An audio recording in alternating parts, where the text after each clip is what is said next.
आज मट्टीखान view point जाने क्रममा म यहाँ मट्टीखान पुग्नुभन्दा केही समय अगाडि अलिकति मट्टीखान भ्यू पोइन्ट भन्दा अलि तलबाट यो दृश्य खिचिरहेको छु।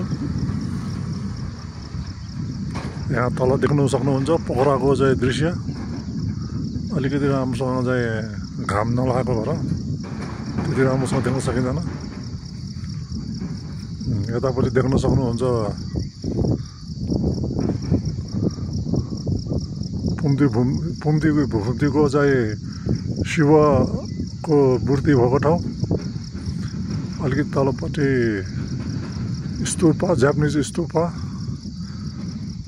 पोखरा एयरपोर्ट पोखरा देख्न सक्नुहुन्छ।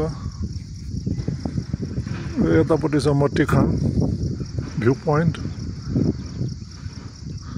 यहाँबाट चाहिँ साह्रो रमाइलो दृश्य देखिँदो रहेछ, हरियाली। तर अहिले बर्खा मासमा आउनुभन्दा हिउँदोमा टाइममा आउँदाखेरि चाहिँ धेरै राम्रो हुन्छ होला। अझ हिमाल पनि देख्न सकिन्छ यहाँबाट, तर अहिले चाहिँ बादल लागेको भएर हिमालहरू केही पनि देखिँदैन।